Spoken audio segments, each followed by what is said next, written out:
दोस्तों, boards exam ये हमारे लाइफ में टर्निंग पॉइंट होता है। क्लास 10 के बाद कौन सी स्ट्रीम हमने लेनी है, किस कॉलेज में हमने जाना है, इसका जो कुछ भी कट ऑफ है वो रिजल्ट पे डिपेंड करता है। क्लास 12 के बाद कौन से स्पेशलाइजेशन में हम लोग हमारा आगे का करियर बनाने वाले हैं, इसके लिए भी बोर्ड्स एग्जाम काफी इंपॉर्टेंट होते हैं। अब बोर्ड्स एग्जाम जब भी हम लोग अपीयर करने वाले होते हैं तो स्ट्रेस, एक प्रेशर, एक मेंटली दिमाग में काफी सारी चीजें चल रही होती है। प्रिपरेशन कैसे होगा, किस तरीके से हमारा अप्रोच होगा, और भी बहुत सारे अनगिनत थॉट्स वहां पे चल रहे होते हैं। तो दोस्तों, आज का ये वीडियो आपके उसी स्ट्रेस, उसी प्रेशर को और उसी वैसे बहुत सारे थॉट्स को कम करने के लिए है। आज की वीडियो में हम लोग बात करेंगे कि बोर्ड्स एग्जाम का प्रिपरेशन स्टेप बाय स्टेप हम लोग किस तरीके से कर सकते हैं। हमने इस ओवरऑल प्रिपरेशन को 3 अलग अलग स्टेप्स में डिवाइड कर दिया है। पहला है फ्यू मंथ्स बिफोर, कुछ महीने पहले, जहां पे हम लोग काफी सारे लोग एक शुरुआत करते हैं। तो शुरुआत तो हम सभी लोग करते हैं बट वो आगे नहीं जाती है। तो यहां पे हम देखेंगे कि कौन से टिप्स, कौन से गाइडलाइंस हमने फॉलो करने हैं। सेकेंड फेज आगा अ डे बिफोर, कल एग्जाम देना है उसके एक दिन पहले हमने कौन से पॉइंट फॉलो करने हैं। और last but not the least, जिस दिन हमारा एग्जाम होता है, बिकॉज जिस दिन एग्जाम होता है काफी सारे थॉट्स वहां पे दिमाग में चल रहे होते हैं। तो सबसे पहला जो है that is few months before. अब सबसे पहला क्वेश्चन जो आपके दिमाग में आ रहा होगा कि सर फ्यू मंथ्स बिफोर मतलब कितने महीने। सो जनरली ऐसा देखा गया अक्सर ऑन एन एवरेज कि 3 महीने पहले तक हमारे सारे सिलेबस खत्म हो जाते हैं, प्रिलिमिनरी एग्जाम स्टार्ट हो जाती है और वहीं से काफी सारे बच्चे बोर्ड्स एग्जाम का प्रिपरेशन की शुरुआत करते हैं। तो सबसे पहला पॉइंट आपको ध्यान में रखना है रिवीजन। आपका रिवीजन बहुत अच्छे से होना चाहिए। आपको हर सब्जेक्ट को हर दिन प्रॉपर टाइम अलॉट करना बहुत जरूरी है। इसके लिए इन शॉर्ट हम बात कर रहे हैं टाइम टेबल सही से बनना चाहिए। हर एक सब्जेक्ट का हर एक चैप्टर आपने वेटेज के हिसाब से वहां पे रिवाइज करना होगा। नेक्स्ट इंपॉर्टेंट थिंग, इसी पीरियड के दौरान आप लोग कुछ पॉइंट्स को हाईलाइट करोगे।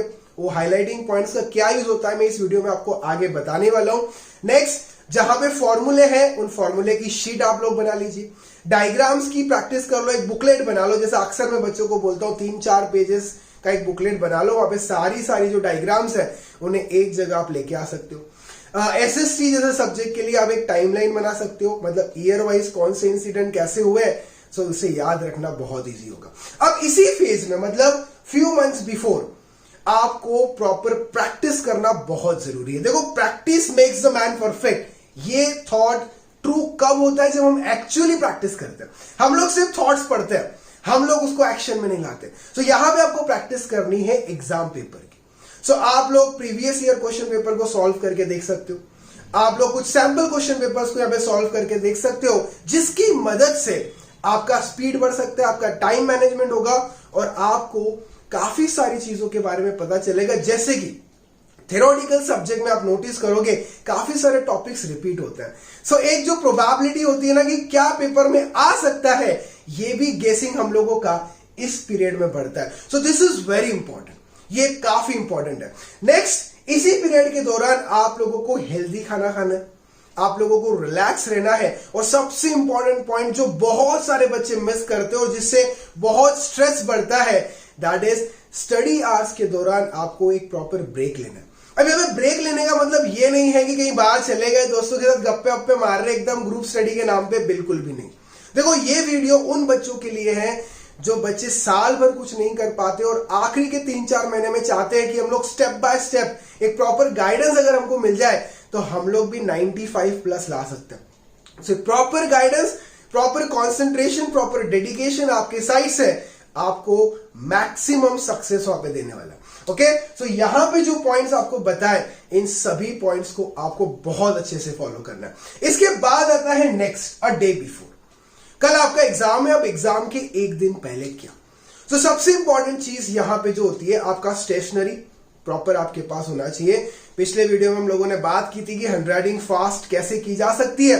तो यहां पे आप जिस टूल को यूज करने वाले हो, जिस पेन को यूज करने वाले हो, वो 2 पेन आपके पास होने चाहिए। अगर एक बंद हो गया तो दूसरा हम लोग तुरंत यूज करेंगे। तो जो भी स्टेशनरी आपको चाहिए वो आपके पास होना चाहिए। नेक्स्ट, आपका हॉल टिकट।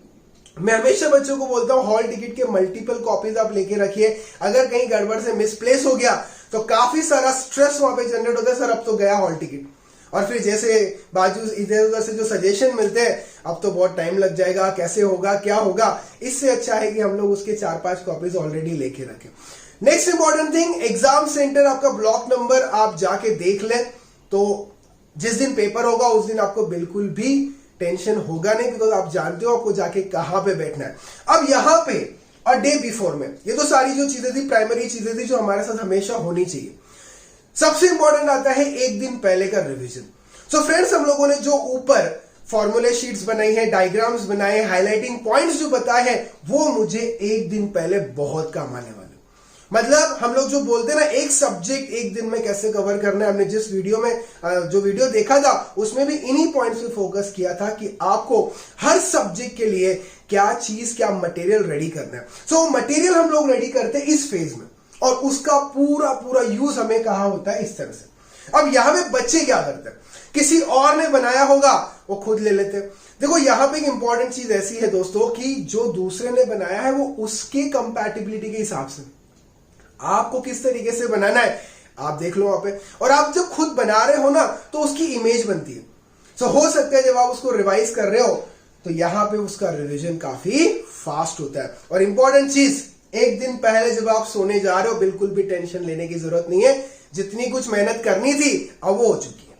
ओके, अब आते हैं last on the day of exam. अब रात भर बिल्कुल टेंशन नहीं था, अगले दिन सुबह उठे तो यहां पे एक बड़ी गलती आपको नहीं करनी है, जैसे बहुत सारे बच्चे करते हैं। सुबह उठे, बुक उठा ली, बस पढ़े ही जा रहे। एकदम आराम से रिलैक्स्ड माइंड के साथ उठना है, एकदम कॉन्फिडेंटली आपको वहां पे उठना है, फ्रेश होना है, एक हेल्दी ब्रेकफास्ट, लाइट ब्रेकफास्ट लेना है। अब जैसे स्कूल वाले बोलते हैं कि यूनिफॉर्म इज कंपलसरी, जहां पे यूनिफॉर्म कंपलसरी नहीं है वहां पे लूज एंड कंफर्टेबल क्लोथ्स पहनिए, प्रॉपरली सेंटर पे पहुंची। अब जैसे आप सेंटर पे पहुंच गए उसके बाद यहां पे इंपॉर्टेंट चीज स्टार्ट होती है। एग्जामिनर आपको जो भी कुछ इंस्ट्रक्शन दे रहे हैं उसे ध्यान से सुनिए। आपको जो आंसर शीट मिल रही है वहां पे आपका ब्लॉक नंबर, आपका सीट नंबर, ये सारी चीजों को प्रॉपरली आपको फिल करना है। ये चीज ध्यान में रखें कि वहां पे गड़बड़ बिल्कुल नहीं होनी चाहिए, बिकॉज आधे से ज्यादा बच्चे उसी में नर्वसनेस होती है। तो यहां पे क्या है, जब हम लोग प्रैक्टिस कर रहे थे ना तो प्रैक्टिस में वो भी चीज हम लोग फॉलो कर सकते हैं। ठीक है, रोल नंबर नहीं पता है तो आप लोग XYZ रोल नंबर डाल के जो मॉडल शीट आती है उसमें उसको फिल करके उसकी प्रैक्टिस कर सकते हो। सबसे इंपॉर्टेंट चीज, जब आप पेपर अटेम्प्ट कर रहे हो, अब जब हम पेपर को अटेम्प्ट कर रहे होते हैं तो काफी सारे बच्चे, सर मैंने तो पूरा लिखना है। नो डाउट आप पूरा अटेम्प्ट करिए, बट पहला प्रेफरेंस आपका क्या होना चाहिए कि जितने मार्क का क्वेश्चन पेपर है उतने मार्क का पेपर अटेम्प्ट हो जाना चाहिए। एक्स्ट्रा क्वेश्चन अगर आप लास्ट में ही सॉल्व करोगे तो बेटर होगा। उससे क्या होगा, जो पेपर छूट जाता है ना वो बिल्कुल नहीं छूटेगा। मतलब पेपर कंप्लीट जब आपके पास टाइम होगा तो आप एक्स्ट्रा क्वेश्चन के साथ भी करिए, but first focus should be कि आपका पूछे गए मार्क्स का पूरा पेपर कंप्लीट होना चाहिए। तो दोस्तों उम्मीद करता हूं ये जो तीनों फेज है, ये तीनों फेज को आप प्रॉपर टाइम से स्टार्ट कर दोगे। मतलब अगर पहला फेज स्टार्ट हो गया तो अगले अपने आप कंटिन्यू होने वाले हैं। दोस्तों हमने को ने कछुए की और खरगोश की स्टोरी सुनी है। कछुआ क्यों जीता? Systematic, slow and steady wins the race, हम लोग हमेशा से सुनते आए। सो हमें भी वही करना है।